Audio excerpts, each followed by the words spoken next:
محمد رسول الله محمد رسول الله أرجو رضاك يا أنت الرحيم يا هبني عطاك يا أنت الكريم ومنك العطاء يا أنت العظيم يا فيك الرجاء يا أنت الحليم.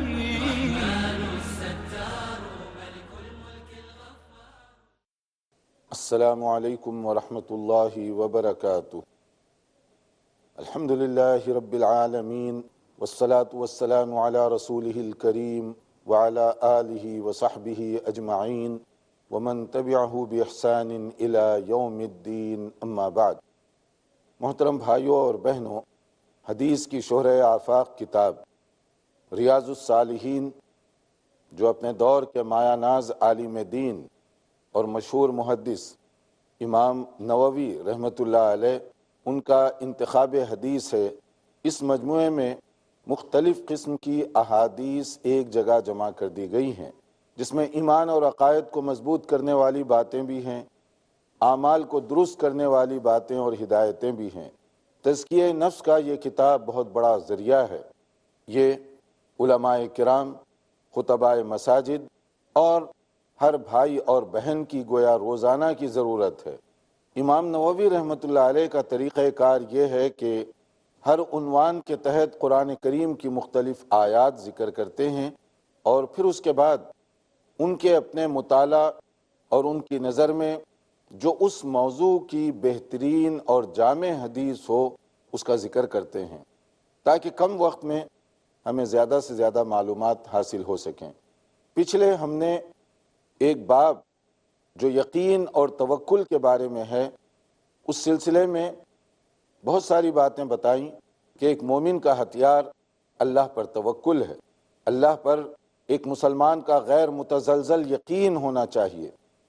انبیاء کرام دولت توکل سے مالا مال ہوا کرتے تھے، اور یہی مومنانہ شان اور مومنانہ بصیرت ہے کہ حالات چاہے کیسے ہی کیوں نہ ہوں، اس کا توکل، اس کا اعتماد اللہ تعالیٰ پر ہونا چاہیے. لیکن توکل کا قطعاً یہ معنی نہیں ہے کہ آپ اسباب اور ذرائع استعمال نہ کریں. اسباب، سورسز، یہ تو ضروری ہے کہ آپ استعمال کریں، کیونکہ یہی رہنمائی ہمیں سنت اور سیرت سے ملتی ہے کہ آپ سورسز پہلے بھرپور استعمال کریں، اس کو چوز کریں، لیکن توکل ان چیزوں پر نہ کریں بلکہ توکل اللہ تعالیٰ پر فرمائیں کہ آپ کے پاس اسباب تو ہیں لیکن نتیجہ اللہ کی مدد اور نصرت کے بغیر ممکن نہیں ہے. اگر ہم یہ چاہتے ہیں کہ بھلا نتیجہ ہو تو اللہ کو یاد کریں، اللہ پر بھروسہ کریں، مگر اس کا یہ معنی نہیں ہے کہ آپ اسباب استعمال کیے بغیر کہیں، جیسے لوگ بعض اوقات کہتے ہیں کہ میرا اللہ پر بھروسہ ہے ویسے ہی نکل پڑا. نہیں، آپ اسباب اختیار کریں، پراپر طریقے سے کوشش کریں، اور بھروسہ اپنی کوشش پر نہ رکھیں. اسی طرح سے آپ دیکھیے ہمارے نبی صلی اللہ علیہ وسلم، آپ کی پوری زندگی اس یقین اور توکل پر گزر رہی ہے. کتنے خطرناک موڑ اور کیسی کیسی دشوار مراحل آپ کی زندگی میں آئے، مگر اس کے باوجود آپ کے توکل میں کمی نہیں، اضافہ ہوتا گیا، توکل بڑھتا ہی گیا آپ کا. ایک موقع پر صحابہ کرام ایک غزوے سے واپس آ رہے تھے اور ایک جگہ پڑاؤ ڈالا کہ کچھ دیر آرام کر لیں. رسول اکرم صلی اللہ علیہ وسلم ایک درخت کے کنارے اپنی تلوار اس کو لٹکائے ہوئے آپ بھی آرام کرنے کے ارادے سے لیٹ گئے. اتنے میں ایک بدو وہ آیا، اس نے سوچا کہ موقع ہے، فوری وہ تلوار وہاں سے اٹھائی، اپنے ہاتھ میں لیا، اور نبی صلی اللہ علیہ وسلم کی جب آنکھ کھلی آپ نے دیکھا کہ ننگی تلوار وہ ہاتھ میں تھامے ہوئے آپ کے سامنے ٹھہرا ہوا ہے. اور پھر اس کے بعد پوچھتا ہے نبی صلی اللہ علیہ وسلم سے کہ بتاؤ اب تمہیں اس تلوار کی زد سے کون محفوظ رکھے گا؟ نبی کا ایمان، نبی کریم صلی اللہ علیہ وسلم نے بڑے اطمینان کے ساتھ اور یقین کے ساتھ کہا، اللہ، یہی میرے لیے کارساز ہے، یہی میرے لیے مدد کرنے والا ہے، حسبنا اللہ و نعم الوکیل. اب یہ کلمہ آپ کی زبان مبارکہ سے کچھ اس انداز سے ادا ہوا کہ وہ جو بدو تھا کانپ گیا وہ، اور تلوار اس کے ہاتھ سے نیچے گر پڑی۔ نبی کریم صلی اللہ علیہ وسلم آگے بڑھ کر اب آپ وہ تلوار اٹھا لیتے ہیں، اور آپ نے یہی سوال اس سے کیا کہ اب بتاؤ تمہیں کون اس تلوار سے محفوظ رکھے گا؟ اب وہ تو اس درجے کا ایمان والا نہیں تھا اور نہ اس کا کوئی یقین تھا۔ اب وہ بڑا پریشان ہوا کہ میں نے تو ان کے ساتھ برا سلوک کیا، اب نہ جانے یہ کیا کریں گے۔ اس نے کہا کہ تلوار کو تھام لو مضبوطی کے ساتھ اور بہتر پکڑنے والے بنو۔ نبی کریم صلی اللہ علیہ وسلم نے اس نازک موقع پر بھی اسے اسلام کی دعوت پیش کی۔ کیا تم اس بات کی گواہی دیتے ہو اللہ تعالیٰ کی وحدانیت کی، توحید کی اور میری رسالت کی؟ اب وہ بھی دیکھیے پکا آدمی تھا، کوئی کچا نہیں تھا کہ جان بچانے کے لیے کچھ بھی کہہ دے۔ اس نے کہا کہ نہ، یہ گواہی تو میں نہیں دوں گا، البتہ یہ وعدہ ضرور کرتا ہوں کہ آئندہ آپ کو کوئی تکلیف نہیں پہنچاؤں گا، نہ آپ کے خلاف ہونے والی سازشوں کا حصہ بنوں گا، نہ آپ کے دشمنوں کا ساتھ دوں گا۔ تو نبی صلی اللہ علیہ وسلم نے مسکراتے ہوئے اسے آزاد کر دیا۔ مطلب یہ ہے کہ نازک اور خطرناک موقعوں پر بھی دیکھیے کہ کیسے وہ صبر کیا کرتے تھے، کیسے توکل اور یقین کا مظاہرہ کیا کرتے تھے۔ یہی تو مومنانہ شان ہے جسے سورہ انفال کی آیت 2 میں بیان کیا گیا کہ مومن کا انداز اور کردار کیا ہونا چاہیے۔ انما المؤمنون الذین اذا ذکر اللہ وجلت قلوبہم، جب اللہ تعالیٰ کا ذکر ان کے سامنے کیا جائے تو دلوں پر ایک کیفیت طاری ہوتی ہے۔ قرآن کو سرسری نہیں پڑھتے، بالا بالا نہیں گزرتے، بلکہ قرآن کریم کی آیات پر رک کر غور کرتے ہیں، اور غور کرنے کے نتیجے میں وہ دل پر ایک کیفیت طاری ہوتی ہے۔ وَإِذَا تُلِيَتْ عَلَيْهِمْ آيَاتُهُ زَادَتْهُمْ ایمانا، جو پڑھتے جاتے ہیں، تلاوت ہوتے جاتی ہے، ان کے ایمان کی کیفیت مضبوط سے مضبوط تر ہوتی جاتی ہے۔ اور پھر کیا ہوتا ہے؟ وَعَلَىٰ رَبِّهِمْ يَتَوَكَّلُونَ، کہ یہ وہ بندے ہیں جو اللہ پر ان کا توکل قرآن مجید کی برکت اور قرآن مجید کی تلاوت سے اور مضبوط ہوتا چلا جاتا ہے۔ ذرا ہم رک کر غور کریں کہ قرآن کریم کی ہم بھی تو تلاوت کرتے ہیں، مگر قرآن کریم کی کیسی ہم تلاوت کر رہے ہیں؟ کیا قرآن کریم کی تلاوت کا یہ فائدہ جو اس میں بتایا گیا سورہ انفال میں، جس کو امام نووی رحمۃ اللہ علیہ نے اس چیپٹر کے تحت اس کو ذکر کیا ہے، کہ دلوں پر وہ کیفیت طاری ہو رہی ہے، یا قرآن کریم کی آیات کی تلاوت کی وجہ سے ہمارے ایمان اور یقین میں اضافہ ہو رہا ہے، ہمارا توکل اور اللہ پر بھروسہ بڑھ رہا ہے؟ اگر یہ بات ہے تو الحمدللہ اس کو جاری رکھیے، اور اگر یہ بات نہیں ہے تو اس کا مطلب یہ ہوا کہ ہم وہ تلاوت نہیں کر رہے ہیں جو مطلوب ہے۔ ہمارا مقصد صرف ختم کرنا ہے، جلدی سے جلدی صفحے کے صفحے الٹتے چلے جاؤ۔ تم نے کتنی مرتبہ ختم کیا، تم نے کتنی مرتبہ ختم کیا؟ کوئی کہتا ہے میں نے 3 دورے کیے، کوئی کہتا ہے میں نے 4 بار ختم کیے۔ اس طرح بار بار ختم تو کر رہے ہیں، مگر وہ اثر نہیں ہو رہا ہے جو ہونا چاہیے، جو مطلوب ہے۔ اس کے لیے ختم نہیں، اس کے لیے غور کیجیے، اس کے لیے تدبر کی ضرورت ہے، اس کے لیے فہم کی ضرورت ہے۔ اور کچھ لوگ جو جنت میں داخل کیے جائیں گے، جیسے صحیح بخاری اور مسلم کی حدیث ہے، جن کو اللہ تعالیٰ اس اعزاز کے ساتھ جنت میں داخل فرمائے گا کہ وہ حساب وغیرہ کے بغیر جنت میں داخل ہوں گے۔ لیکن حساب کے بغیر کا مطلب یہ نہیں ہے کہ وہ ایمان سے خالی ہوں گے، نہیں، 4 باتیں ان کی بارے میں بتائی گئیں۔ گویا کہ 4 صفات جس کے اندر ہوں ان کے لیے یہ خصوصیت ہے کہ 70,000 ایسے لوگ ہوں گے جو جنت میں بغیر حساب اور عذاب کے داخل کیے جائیں گے۔ کون لوگ ہوں گے وہ ایسے لوگ ہوں گے جو بیماری، مصیبت اور آفتوں کو دور کرنے کے لیے غیر شرعی کوئی کام نہیں کریں گے، جھاڑ پھونک، دم اور اس طرح کی چیزیں، اس سے وہ بچے ہوئے ہوں گے۔ خاص طور پر جو غیر شرعی انداز ہے، جیسے لوگ کوئی مصیبت میں گرفتار ہوتے ہیں، ہر دروازے پر، ہر در پر اور ہر مزار پر، ہر خانقاہ پر دستک دینے کی کوشش کرتے ہیں تاکہ کہیں سے بھی یہ مصیبت دور ہو جائے، چاہے وہ صحیح ہو یا غلط ہو، چاہے اس میں شرک بھرا ہوا ہو، چاہے وہ اللہ تعالیٰ کے انکار پر مبنی باتیں ہوں، اس سے ان کو کوئی پرواہ نہیں ہوتی۔ وہ چاہتے ہیں کہ کسی بھی طرح، چاہے وہ کوئی تعویذ ہو، کوئی گنڈا ہو، کوئی چھلا ہو، اسی طرح کی بات ہو، کہ دھاگا وغیرہ اس سے میں اپنی مصیبت کو دور کروا لوں.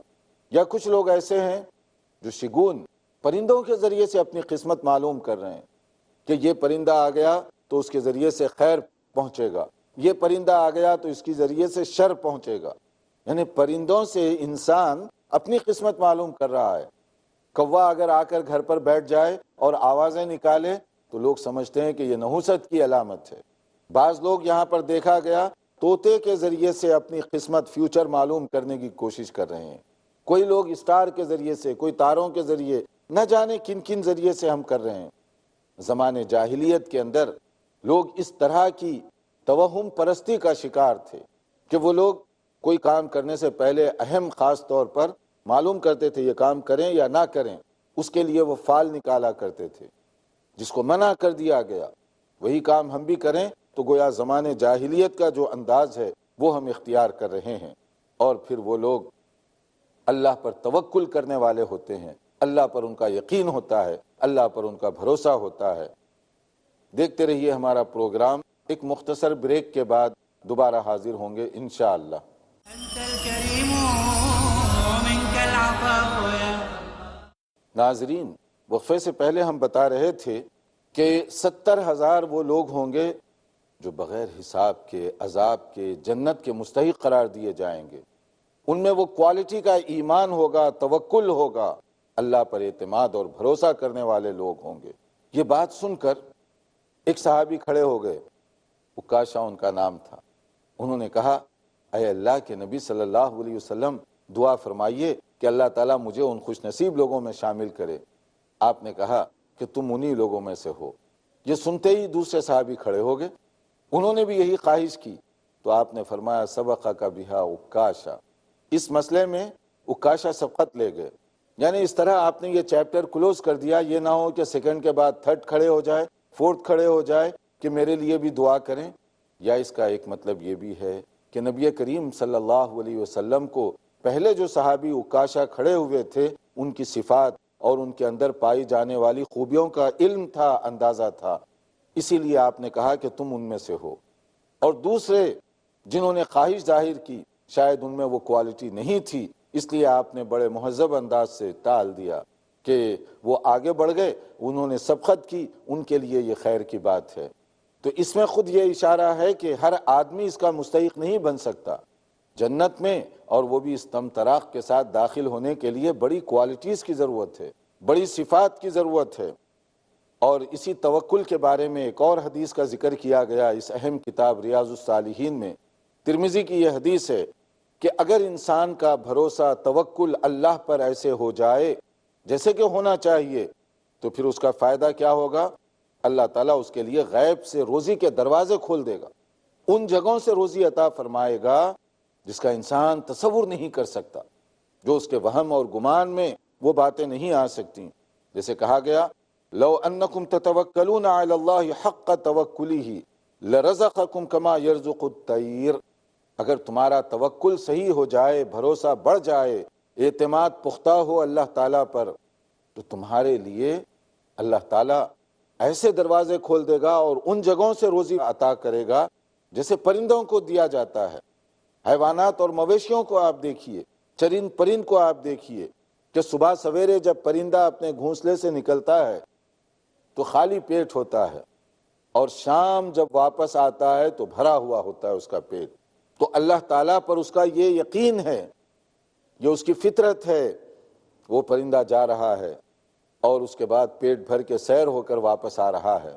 فرمایا گیا اگر تمہارا توکل بھی صحیح اور درست ہو جائے تو اللہ تعالیٰ تمہیں بھی اسی طرح سے روزی فراہم کرے گا. کیسی کیسی جگہوں سے روزی دی جاتی ہے، کن کن مویشیوں کو، جانوروں کو، مختلف چیزوں کو کس طریقے سے روزی پہنچانے کا اللہ تعالیٰ نے انتظام فرمایا ہے. اس لیے ایک مومن کا توکل اللہ پر ہر دم ہونا چاہیے، ہر کام سے پہلے ہونا چاہیے. اس کے بعد ایک اور حدیث جو ابو داؤد اور ترمذی کی نقل کی گئی کہ مومن کا ہر کام چاہے چھوٹا ہو، بڑا ہو، صبح ہو، شام ہو، توکل سے بھرا ہوا ہو. اسی لیے جو مختلف دعائیں سکھائی گئیں ان میں سے ایک دعا یہ بھی ہے کہ جب تم گھر سے باہر نکلو تو سب سے پہلے کیا کہنا چاہیے؟ بسم اللہ توکلت علی اللہ. کہ میں اللہ کے نام کے ساتھ اپنا پاؤں باہر نکال رہا ہوں اور میرا بھروسہ، میرا توکل اللہ تعالیٰ پر ہے۔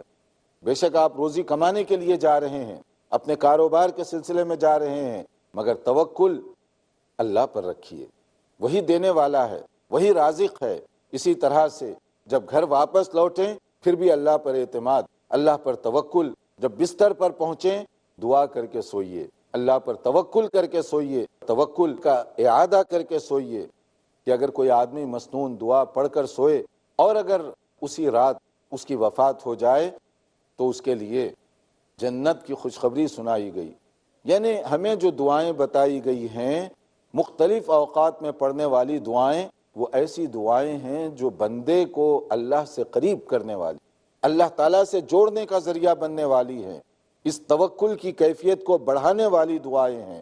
آپ گاڑی پر بیٹھے ہوئے ہیں، اللہ پر بھروسہ، اس پر توکل کا اعلان کیجئے، اللہ کا شکر ادا کیجئے کہ آپ کو اس نے یہ کمفرٹیبل گاڑی عطا فرمائی تاکہ آپ بہتر انداز سے اپنی جو ضروریات ہیں وہ اس کو پوری کر سکیں۔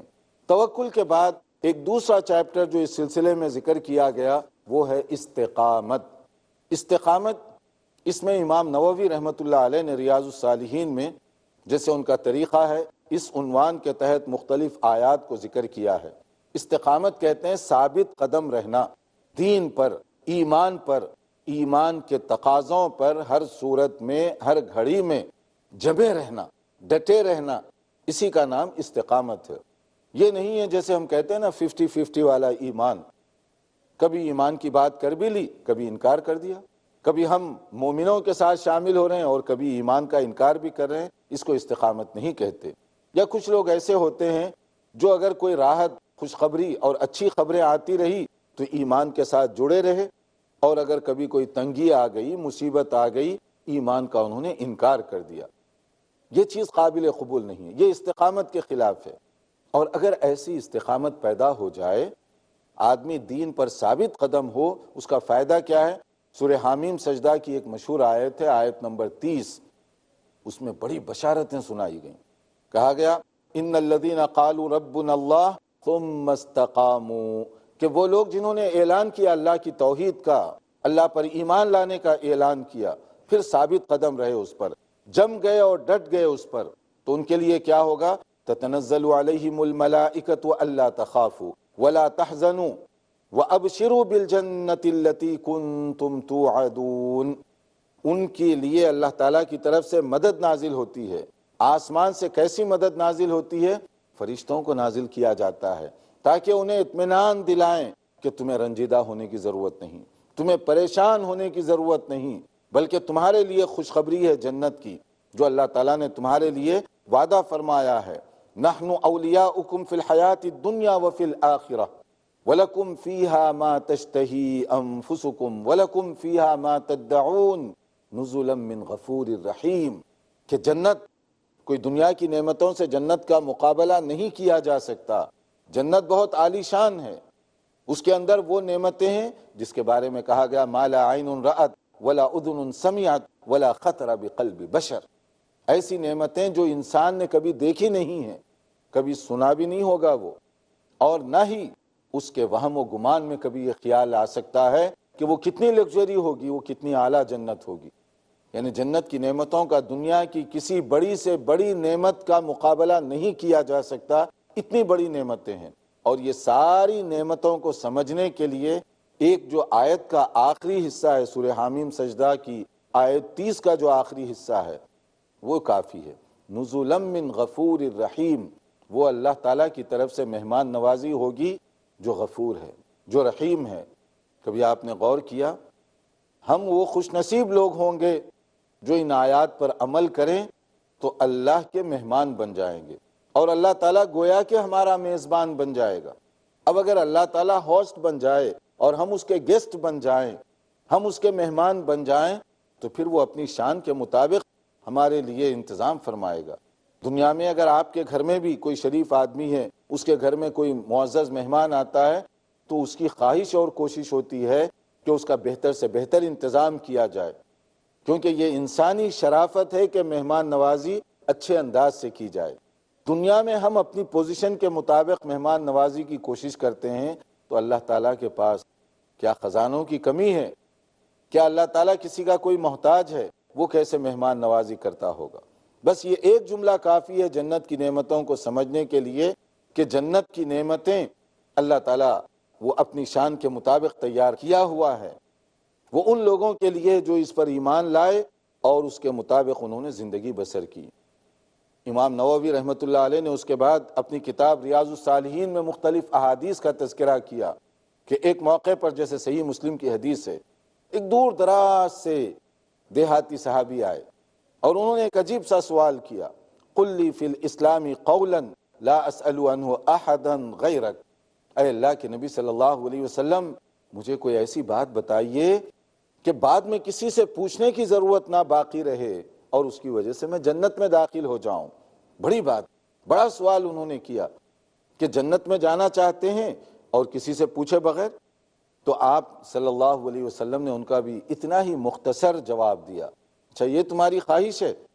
قال قل آمنت باللہ ثم استقم، اگر یہ خواہش ہو تو پھر ایمان لانے کا اعلان کرو اور اس پر جم جاؤ، ڈٹ جاؤ اس پر۔ اگر ایمان اور اس کے تقاضوں پر تم جم جاؤ گے تو جنت میں جانے سے تمہیں کوئی چیز روک نہیں سکتی، یقینی طور پر تم جنت میں داخل ہو سکتے ہو۔ تو اس کا معنی یہ ہوا کہ ایمان اور اس پر ثابت قدمی، اس کا نتیجہ جنت کی شکل میں سامنے آنے والا ہے۔ جیسے کہ ایک مشہور حدیث ہے صحیح مسلم کی کہ رسول اکرم صلی اللہ علیہ وسلم نے ارشاد فرمایا، قاربوا وسددوا واعلموا انه لن ينجو احد منكم بعمله، قالوا ولا انت یا رسول اللہ صلی اللہ علیہ وسلم، قال ولا انا الا ان يتغمدني اللہ برحمت منه وفضل۔ نبی صلی اللہ علیہ وسلم نے ارشاد فرمایا کہ تم میانہ روی کا راستہ اختیار کرو، سیدھے راستے پر چلتے رہو بہتر طریقے سے، اور جان لو کسی کو یہ فخر غرور نہ پیدا ہو جائے، تکبر میں نہ آئے کہ میرے عمل سے میں جنت میں جاؤں گا۔ بھلا ہمارا عمل ہے کیا جو ہمیں جنت میں لے جائے گا؟ یہ تو اللہ کا کرم ہے، اللہ کا فضل ہوگا کہ ہماری ٹوٹی پھوٹی عبادت کو اللہ تعالیٰ قبول فرما لے، ورنہ کسی کے اندر یہ غرور پیدا ہو گیا، میں بڑا متقی، میں بڑا پارسا، مجھے تو جنت میں بھیجنا پڑے گا۔ اللہ مجبور نہیں ہے، اللہ محتاج نہیں ہے، اور نہ ہماری عبادت اس کوالٹی کی ہے کہ ہم جو ہے یہ دعویٰ کرنے بیٹھ جائیں۔